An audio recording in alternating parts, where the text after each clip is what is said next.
모두에게 주시는 은혜의 말씀은 신약성경 히브리서 10장 19절부터 25절까지 기록되어진 말씀입니다. 신약성경 히브리서 10장 19절부터 25절까지 말씀, 성경책 갖고 오셨으면 히브리서 10장을 함께 펴셔서 보시면 좋을 것 같습니다. 우리 함께 한 목소리로 함께 읽겠습니다. 그러므로 형제들아, 우리가 예수의 피를 힘입어 성소에 들어갈 담력을 얻었나니 그 길은 우리를 위하여 휘장 가운데로 열어놓으신 새로운 살 길이요, 휘장은 곧 그의 육체니라. 또 하나님의 집 다스리는 큰 제사장이 계심에 우리가 마음의 뿌림을 받아 악한 양심으로부터 벗어나고 몸은 맑은 물로 씻음을 받았으니 참마음과 온전한 마음으로 하나님께 나아가자. 또 약속하신 이는 미쁘시니 우리가 믿는 도리의 소망을 움직이지 말며 굳게 잡고 서로 돌아보아 사랑과 선행을 격려하며 모이기를 패하는 어떤 이들의 습관과 같이 하지 말고 오직 권하여 그날이 가까움을 볼수록 더욱 그리하자. 아멘. 아멘. 우리 옆에 분과 한번 인사하십시다. 더욱 그리하십시다. 다시 한번 앞뒤 분과도 인사하십시다. 더욱 그리하십시다. 뭘 어떻게 그리하자는 거지? 더욱 모이기에 힘쓰는 성도들이 됩시다. 다시 한번 우리 주위에 계신 분들과 인사하시겠습니다. 이게 이렇게 안 가르쳐 드리면 뭘 인사해야 될지 모르시는 거예요. 그죠? 더욱 모이기에 힘쓰십시다라고 인사하신 분은 100점이에요. 더욱 그리하십시다라고 인사하신 분들은 돌고래예요. 그리고 모이기에 힘쓰십시다 이야기하신 분은 쇠파트예요. 쇠파트들이 많죠, 우리 교회. 그래서 무나 봐요, 자꾸. 웃지도 않으시는군요. 어제 우리는 요한복음 말씀을 오랜 시간 동안 함께 살펴보았습니다. 요한은 자신의 복음서를 통해서 모세와 예수 그리스도를 언뜻 비교합니다. 그래서 하나님께서 모세를 통해서 우리에게 주신 것은 뭐라고요? 은혜라는 거예요. 은혜. 그런데 하나님께서 예수 그리스도를 통해서 우리에게 주신 것은, 제가 틀렸는데 아무도 얘기를 안 하는 거죠. 어제 나오신 분들이 모세를 통해서 주신 것은 은혜가 아니라 율법이에요. 왜 얘기를 안 하세요? 틀리면 아닌데 뭐 이래야 되는데 그런가? 이러시면 안 돼요. 모세를 통해서 주신 것은 율법이었어요. 율법. 그래서 이스라엘 백성들은 그 율법을 지켜서 내 수고와 노력으로 열심으로 그 율법의 규정들을 준행해서 구원에 이를 수 있다라고 생각을 했어요. 그런데 요한은 이제 하나님께서 그 율법을 완성케 할 무엇을? 은혜와 진리를 누구를 통해서? 예수 그리스도를 통해서 주셨다. 그래서 예수 그리스도로 말미암지 않고는 하나님의 나라에 갈 수 없다. 하나님의 자녀가 될 수 없다. 그래서 영접하는 자 곧 그 이름을 믿는 자들에게는 하나님의 자녀가 되는 권세를 주셨는데 이것은 혈통으로나 육정으로나 사람의 뜻으로 나지 아니하고 오직 하나님의 뜻으로 말미암았다라고 요한복음 1장 서문에서 요한은 장엄한 선포를 했습니다. 그리고 그 이야기를 실질적으로 사건을 예를 들어서 우리에게 그림 언어로 보여준 것이 니고데모와의 거듭남에 대한 토론, 논쟁이었습니다. 예수님은 율법 선생이었던 유대 사회 전체를 대표하는, 사실 니고데모는 한 개인이 아니라 유대 사회 전체를 대변하고 대표합니다. 바리새인이었고 바리새인 중에도 율법 선생이었던 니고데모가 예수님께서 하시는 표적을 보고 갈등이 생겼습니다. 나는 평생 바리새인으로 살았고 모세가 우리에게 전하여 준 그 율법을 하나도 빠짐없이 어김없이 지키면서 살았는데 왜 내 삶을 통해서는 이런 하나님의 자녀됨의 권세, 다시 말하면 표적이 나타나지 않는가? 사람들은 예수에 대해서 이렇게 저렇게 평가하는데 왜 그를 통해서는 그 놀라운 하나님의 자녀됨의 권세, 표적이 나타나는가? 그래서 그는 밤에 예수님에게 찾아와서 선생님, 내가 당신은 하나님께로부터 온 하나님의 사람인 것을 알고 믿습니다. 왜냐하면 당신이 만일 하나님께로부터 오지 않았다면 당신을 통해서 이런 표적들이 나타날 수 없을 것이기 때문입니다 라고 이야기합니다. 굉장히 고민하고 정중하게 그렇게 이야기했을 겁니다. 자신의 본심을 드러내지 않으려고 그렇게 이야기했을 겁니다. 그런데 예수님께서는 그 니고데모의 말을 들으시고 그냥 모든 것 다 잘라버리고 본질을 이야기해요. 사람이 거듭나지 않으면 아무리 율법을 지키고 율법의 계명들을 외우고 철저하게 금욕적인 삶을 살아도 사람이 거듭나지 않으면 하나님 나라를 볼 수 없다. 니고데모에게는 굉장히 충격이었을 거예요. 그리고 그 이야기는 굉장히 오랫동안 진행되어집니다. 히브리서도 같은 구조를 가지고 있습니다. 히브리서에서 바울 사도는 예수 그리스도의 선제, 그리고 예수 그리스도의 탁월함, 예수 그리스도로 말미암은 구원의 완성을 비교해서 논증합니다.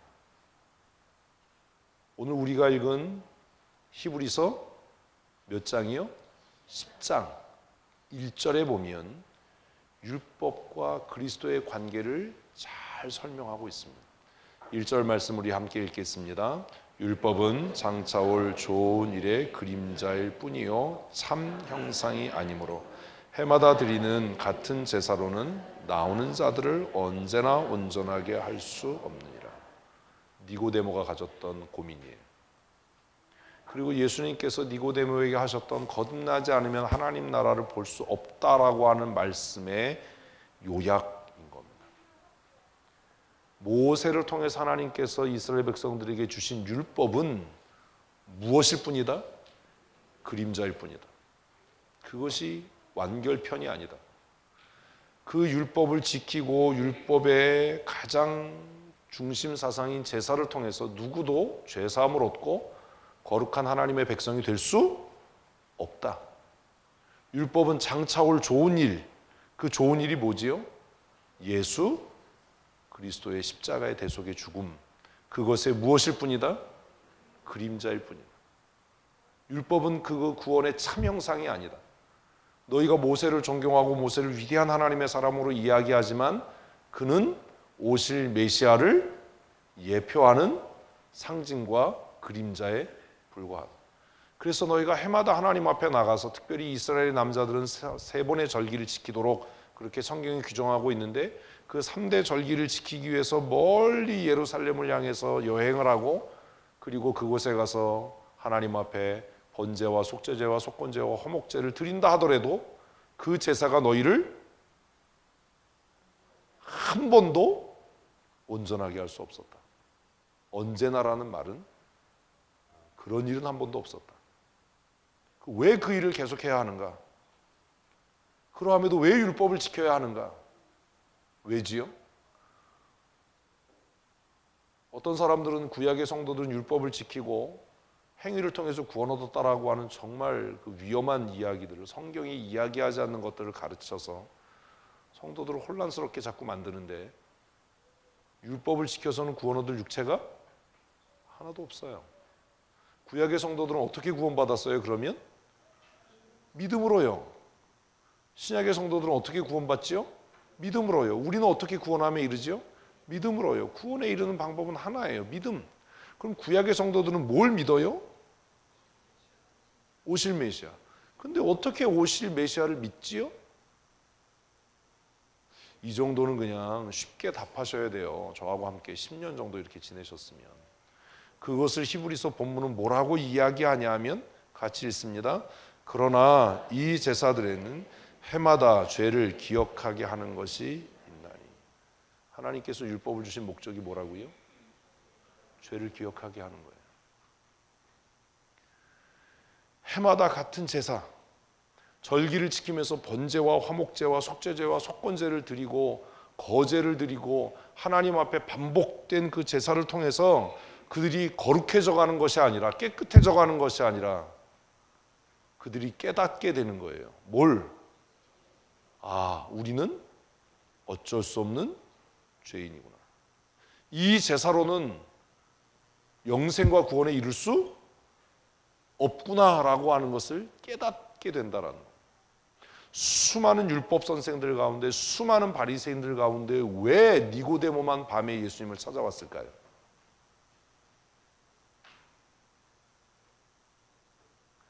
한국 교회 수없이 많은 성도들이 예수 믿는다고 살아가는데 왜 그들은 회개하지 않습니까? 율법의 순기능은 정직하고 선한 마음으로 그 율법의 계명을 두렵고 떨림으로 지키는 자들에게 무엇을 줘요? 죄를 깨닫는 은혜를 줘요. 그런데 율법의 역기능은 그것을 그냥 형식적으로 마지못해서 습관적으로 계속 범하는 사람들에게 무엇을 줘요? 교만함을 가져다 줘요. 이게 위험한 일이에요.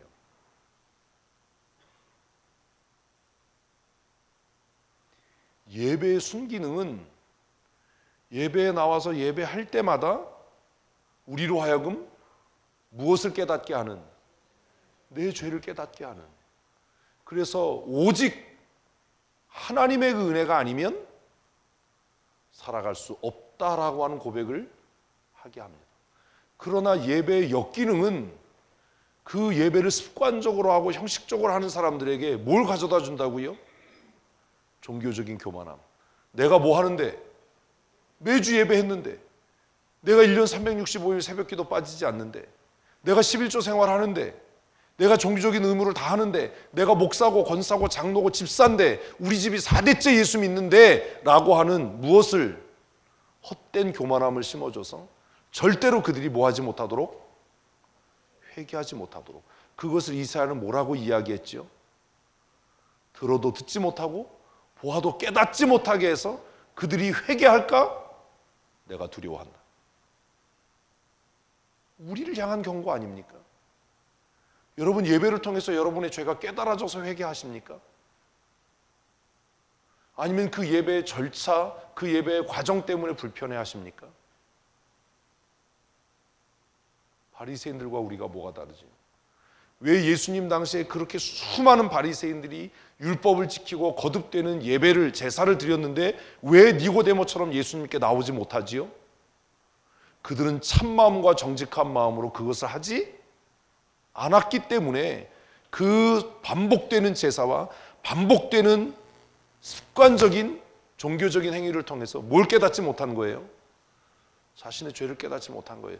그 중에 한 사람 니고데모는 정말 선한 양심과 깨끗한 마음으로 율법 선생으로 율법을 가르치고 반복되는 제사를 통해서 이렇게 내가 반복적으로 짐승의 피로 제사를 하는데 왜 나는 정결하지 못한가? 왜 나는 반복되는 제사를 하나님 앞에 해야 하는가? 왜 나는 여전히 죄의 문제로부터 자유함을 얻을 수 없는가? 라는 고민 끝에 누구를 찾아왔다고요? 예수님을 찾아온 거예요. 종교개혁 시대에 그렇게 많은 사제들과 그렇게 많은 주교들이 왜 회개하지 않았습니까? 왜 유일하게 루터만 베드로 성당의 돌계단을 무릎이 터져라고 기어 올라가면서 내 종교적인 열심과 행위가 나를 구원하지 못한다, 나를 내 죄 안에 있는 죄로부터 자유하게 하지 못한다 라고 고민하게 했냐고요. 루터가 깨달은 게 뭐예요? 진리를 알지니 진리가 너희를 그 죄로부터 자유케 할 것이다. 그 진리 오직 예수 그리스도. 그래서 오직 의인은 믿음으로 말미암아 산다라는 고백을 하게 한 것 아닙니까?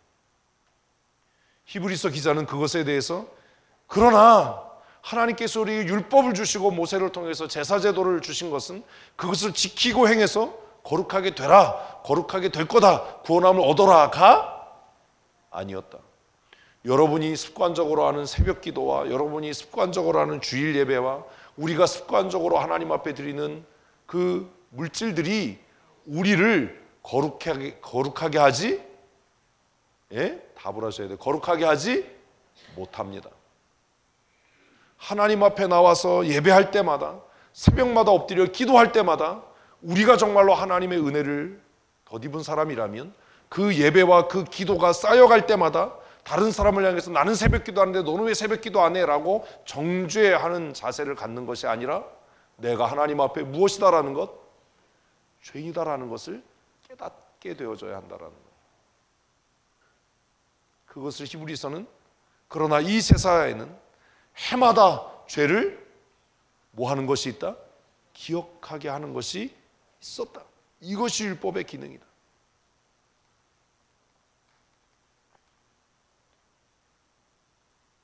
그러나 그 제사는 우리의 죄를 기억하게 할 뿐이지 뭐 하지는 못한다? 정결하게 하지는 못한다. 같이 읽겠습니다.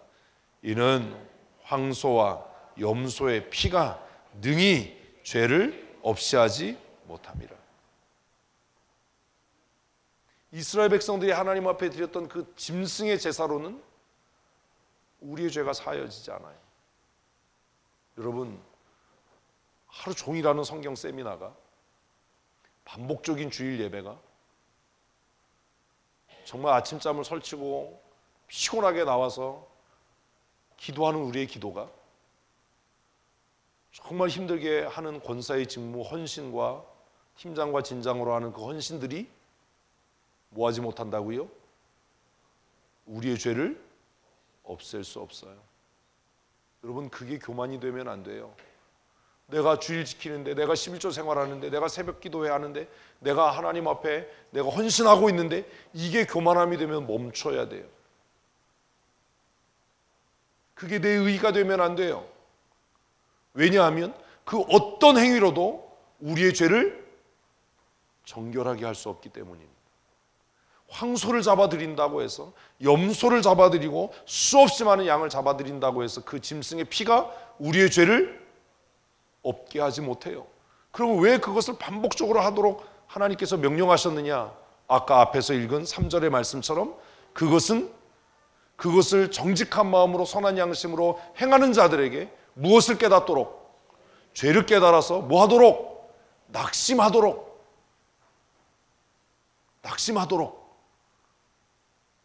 그 낙심의 최고의 고백이 뭐냐 하면 바울이 고백했던 오라 나는 곤고한 자로다.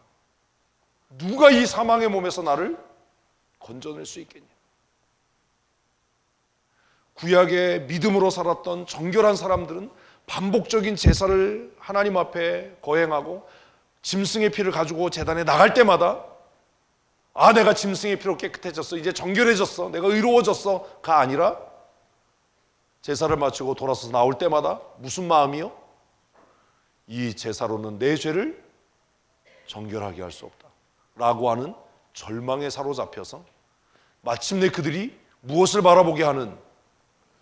오실 메시아를 바라보게 하는. 그래서 우리가 그 메시아를 통해서 구원함을 얻고 죄사함을 얻게 될 것이다 라고 하는 믿음을 갖게 해서 그들이 마침내 오실 메시아를 바라보는 믿음으로 구원 얻겠다라고 하는 것이 히브리서 기자의 논리입니다. 그것을 그림 언어로 요하는 한밤중에 예수님께 찾아온 누구를 통해서? 니고데모를 통해서 우리에게 이야기하는 겁니다.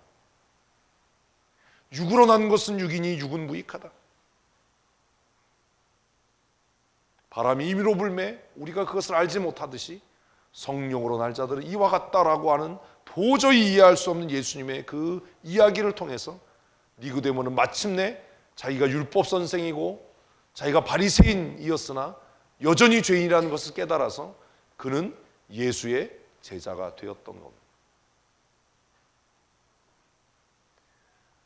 우리의 죄를 완전히 정결케 하고 우리를 온전하게 하는 것은 우리의 종교적인 열심이나 행위, 교회에서 우리에게 지어준 사명과 직분이 아닙니다. 우리를 깨끗하게 하고 완전하게 할 것은 예수 그리스도의 보혈의 피공로 하나입니다. 그래서 히브리서는 이렇게 이야기합니다. 같이 읽습니다. 그러므로 주께서 세상에 임하실 때에 이르시되 하나님이 제사와 예물을 원하지 아니하시고 오직 나를 위하여 한 몸을 예비하셨도다. 할렐루야. 뭘 예비하셨다고요? 구원자 예수 그리스도 한 몸을 예비하셨다. 하나님이 원하시는 것은 반복적인 제사가 아니다. 하나님이 원하시는 것은 의미 없는 종교적인 행위가 아니다. 하나님이 원하시는 것은 우리의 죄를 위해서 영원한 산 제물이 되실 예수 그리스도를 믿는 믿음, 그것을 히브리서는 상한 심령, 애통하는 마음이라고 이야기합니다. 그래서 예수님께서도 오셔서 뭐라고 말씀하시냐면 내가 의인을 부르러 온 것이 아니라 죄인을 부르러 왔다. 바리새인들이 시장 어귀에서 손을 들고 하나님, 내가 세리와 창기와 같지 않은 것을 감사합니다. 내가 일주일에 2번씩 금식하고 하루에 5번씩 기도하고 내가 구제하고 11조를 드립니다. 이렇게 자신의 거룩을 드러냈던 사람들을 하나님은 원하시지 않으시고 구석에 처박혀서 얼굴을 하나님을 향해서 들지 못하고 가슴을 치면서 하나님, 내가 죄인입니다. 나를 이 죄에서 건지시고 구원해 주십시오라고 눈물로 회개했던 세리와 창기들이 하나님의 나라를 차지할 것이다 라고 말씀하셨던 그 이유가 여기에 있는 겁니다. 사랑하는 성도 여러분, 여러분은 하나님 앞에 짐승의 피를 의지해서 나아가는 자들입니까? 아니면 예수 그리스도의 보혈의 피공로를 의지해서 주께 나아가는 자들입니까? 여러분 스스로 고민하셔야 합니다. 그리고 답하실 수 있어야 합니다. 짐승의 피를 가지고 하나님 앞에 나아가는 자들은 어떤 모습으로요? 교만하고 거만한 태도와 모습으로 주께 나아갈 겁니다. 그러나 예수 그리스도의 흘리신 보혈의 피를 의지해서 주 앞에 나가는 자들은 두렵고 떨림으로, 겸손함과 온유함으로, 하나님의 은혜를 간구하는 애통함으로 나아가게 될 겁니다. 다른 사람의 경건으로 인해서 실족하지 마십시오. 우리가 관심 가져야 할 것은 내 죄입니다. 그리고 내 죄를 위해서 십자가에 단번에 산제물로 하나님 앞에 드려진 예수 그리스도의 피공로입니다. 보혈의 피가 저와 여러분을 하나님 앞에 정결케 할 줄로 믿습니다. 우리가 2달에 한 번 성찬 예식에 참여할 때마다 우리가 잊지 말아야 할 것은 하나님, 나는 죄인입니다. 그러나 하나님께서 내 죄를 위해서 예수님을 이 땅에 보내시고 그 예수 그리스도를 나를 위한 대속의 제물 삼아주셔서 감사합니다. 그렇게 고백할 수 있는 믿음의 사람들이 되셨으면 좋겠습니다. 그래서 오늘 본문에서 히브리서 기자는 이렇게 이야기합니다. 같이 읽습니다. 그러므로 형제들아, 우리가 예수의 피를 힘입어. 다시 한번요. 우리가 예수의 피를 힘입어. 아멘. 아멘. 우리의 담대함은 우리의 지식이나 돈이나 세상의 권력이나 경험이나 명예에 있는 것이 아닙니다. 우리의 담대함은 예수 그리스도의 보혈의 능력에 있습니다. 그러므로 여러분, 많이 배우지 못했다고 해서 기죽지 마십시오. 가난하다고 해서 움츠려들지 마십시오. 반대로 많이 배웠다고 해서 교만해지지도 마십시오. 그냥 하나님의 은혜를 입은 것뿐입니다. 부자가 됐다고 해서 그 돈을 의지하고 자랑하지 마십시오.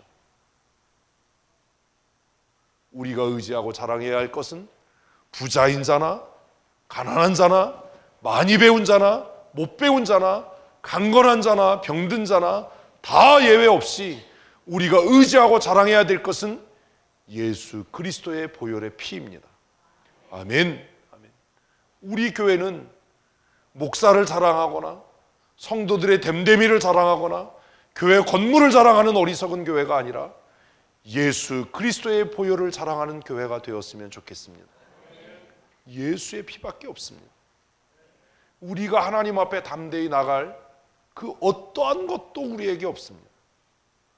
박사학위가 우리를 거룩하고 정결하게 하지 못하고 대학 졸업장이 우리를 하나님 앞에 온전하게 세우지 못합니다. 우리가 장관이 되고 대통령이 된들 그것이 우리의 죄를 없앨 수 있겠습니까?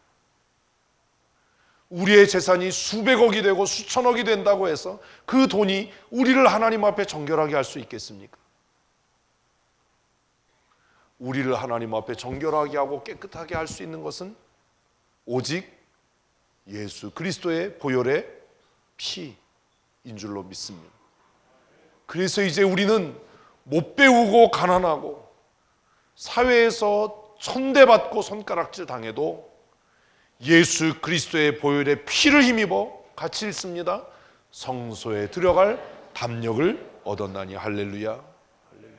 우리를 하나님 앞에 자랑스럽게 세울 수 있는 것, 우리가 하나님 앞에 기도할 때마다 하나님이 들으실 수밖에 없는 유일한 이유는 우리가 많이 배우고 부요하고 잘생기고 멋지게 생기고 아름답게 생겼기 때문이 아니라 누구의 능력?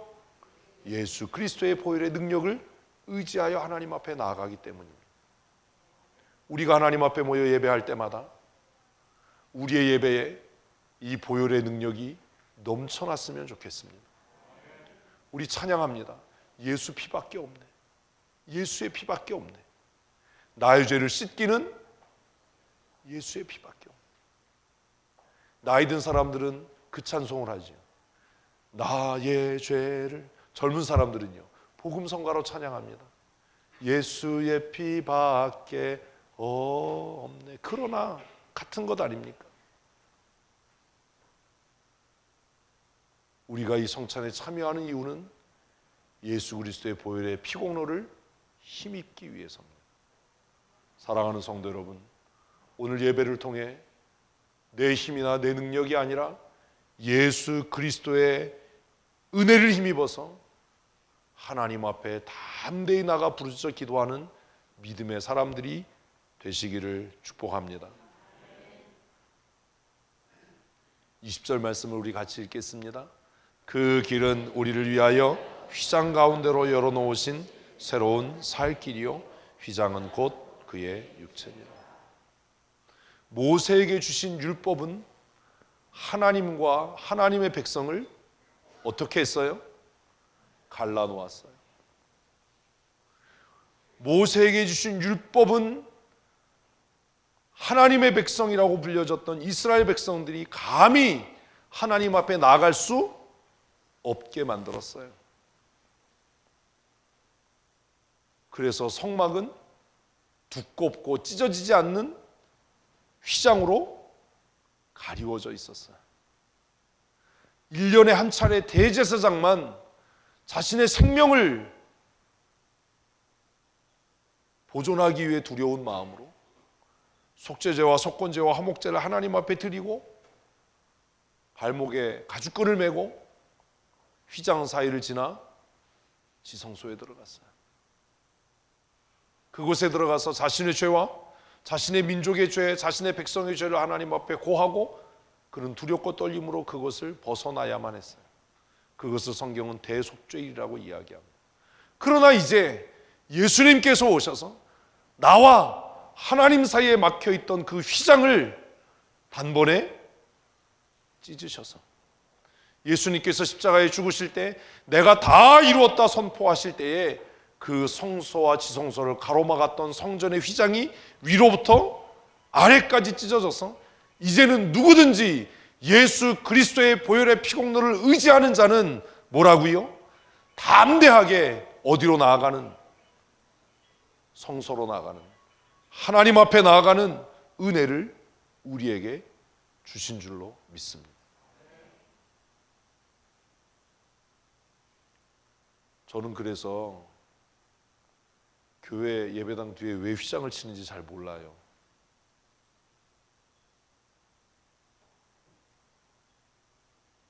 왜 강대상에 신발 벗고 올라와야 되는지 잘 이해가 안 돼요. 예수님께서 십자가에서 죽으심으로, 나의 죄를 위해 죽으심으로 더 이상 무엇과 무엇, 거룩한 것과 속된 것의 경계가 없어진 겁니다. 여러 번 말씀드렸잖아요. 이 강단 위가 거룩한 곳이라면 여러분이 앉아있는 그것도 거룩한 곳입니다.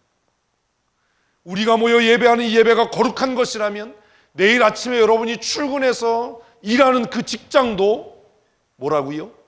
거룩한 곳입니다. 권사님들이 유니폼을 입고 안내하고 교회에서 헌신하는 일이 거룩한 주의 일이라면 여러분들이 가정에서 밥을 짓고 빨래를 하고 남편을 돌아보고 자녀들을 양육하는 그 일도 어떤 일이에요? 거룩한 일입니다. 우리가 찬송하고 기도하는 일이 거룩한 일이라면 우리가 모여서 의회에서 회의하고 우리가 정책을 결정하고 사회적인 기여를 하는 일도 거룩한 일인 줄로 믿으십시오. 그래서 예수님께서 십자가의 죽으심으로 우리를 하나님께로 인도하는 새롭고 거룩한 산 길이 되었다. 우리를 살릴 길이 되었다라고 바울은 선언하는 겁니다. 여러분, 이 고백과 이 선언이 헛된 선언이 되지 않으려면 여러분의 삶에 더 이상 거룩한 것과 속된 것의 구분이 없어야 하는 거예요. 교회에 나와서 나의 죄를 씻기는 예수의 피밖에 없네 찬송하는 것이 거룩한 일이라면 여러분이 노래방에 가서 낭만 고양이는 너무 오래된 노래네. 제가 알고 있는 최신 가요가 낭만 고양이. 낭만 고양이를 부르는 일도 뭐여야 돼요? 거룩한 일이어야 돼요. 왜 노래방 가서 찬송가를 찾아서 부르세요? 바리새인처럼. 그냥 역겹잖아요. 꼭 그런 분들이 있어요. 회식 자리 가가지고 돌아가면서 노래하는데 나 같은 죄 뭐 하자는 거예요 지금?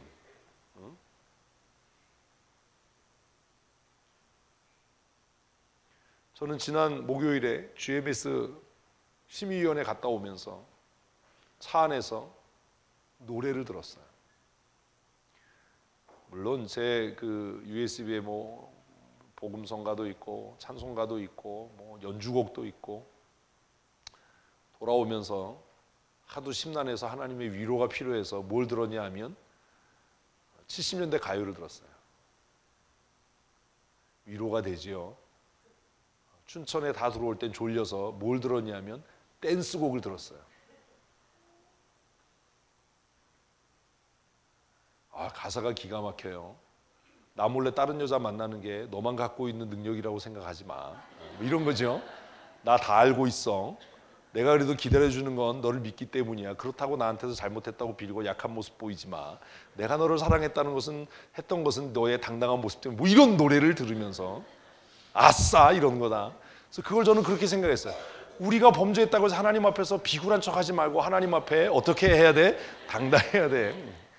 혼자 부흥회를 하면서 오는 거예요. 남들이 보면은 뒤에는 춘천 성도교회 이렇게 뭐 써 있는데 막 차 안에서 막 그냥 댄스 음악이 막 백정이가 막 날아다니고 뭐 이런 거예요.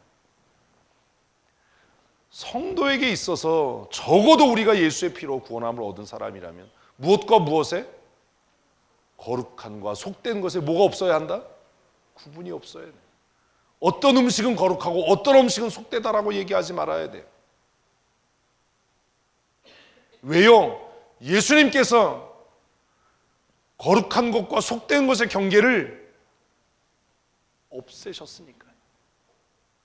우리는 그 육체를 힘입어서 이제 세상의 속된 것을 가지고 하나님의 거룩으로 나가는 십자가의 군사들이니까요. 그래서 우리가 선 그곳이 뭐가 되고 하나님의 나라가 되고 거룩한 곳이 되고 우리가 하는 모든 일들이 하나님 앞에 드리는 거룩한 예배여야 하는 겁니다. 그것을 로마서에서 바울은 너희의 삶을 하나님이 기뻐하시는 거룩한 산제사로 드려라. 이것이 너희의 드릴 영적 예배다. 뇌물 받지 마십시오. 여러분의 직장이 거룩한 곳입니다. 청탁받지 마십시오. 여러분이 하고 있는 그 업무가 하나님 앞에 거룩한 예배입니다. 친하다고 해서 그의 범죄를 덮으려고 하지 마십시오. 성경은 우리에게 모든 사람을 향해서 하나님의 정의와 하나님의 공의를 행해야 한다, 실천해야 된다라고 말씀하고 있기 때문에 우리가 의지하는 예수 그리스도의 보혈이 우리를 정결하게 할 줄로 믿습니다. 우리를 정결하게 하신 그 예수 그리스도의 보혈이 우리의 삶을 거룩하게 할 줄로 믿습니다. 윷놀이 할 때 우기지 마십시오. 윷놀이도 뭐예요? 거룩한 일이에요. 홀리 비즈니스. 윷놀이 할 때 아싸 하지 말고 윷놀이 할 때 뭐요? 할렐루야 뭐 이러지는 마세요. 그럼 뭐 기도한 사람은 윷 나오고 기도하는 사람은 개 나옵니까? 그런 건 또 아니잖아요. 잘 새겨 들으셔야 돼요. 이중적인 삶을 살지 마십시오. 오늘이 거룩하다면 내일 직장에서의 삶도 거룩하셔야 합니다. 그 이야기를 20장은 이렇게 멋있게 20절은 써놓았습니다. 이제 우리가 예수의 육체를 힘입어 하나님의 은혜의 보좌 앞에 담대히 나갈 수 있다. 21절 있습니다. 또 하나님의 집 다스리는 큰 제사장이 계심에 그의 뿌림을 받아 악한 양심으로부터 벗어나고 몸은 맑은 물로 씻음을 받았으니 참 마음과 온전한 믿음으로 하나님께 나아가자. 아멘. 예수님의 보혈의 피가 우리의 악한 양심을, 우리의 더러운 육체를 정결케 하고 깨끗게 하십니다. 아멘, 아멘. 그래서 이제는 우리가 어떤 마음으로요? 참 마음과 온전한 믿음으로 하나님 앞에 나아가야 합니다. 이것을 요한은 그의 복음서에서 뭐라고요? 영과 진리로 하는 예배라고 이야기하는 거예요. 영과 진리로 하는 예배. 뭐가 영과 진리로 하는 예배예요? 참마, 왜 그러세요? 참마음과 온전한 믿음으로 하는 예배. 하나님은 영이시니 예배하는 자가 영과 진리로 예배할지니라. 하나님은 지금 자기에게 이렇게 예배하는 자를 찾으신다. 영과 진리로 예배한다는 게 뭐지요, 하나님? 그것을 히브리서 기자는 무엇으로? 참마음과 하나님 앞에 거짓됨 없는, 사람에게 보이려고 하는 위선이 아니라 참마음과 무엇으로?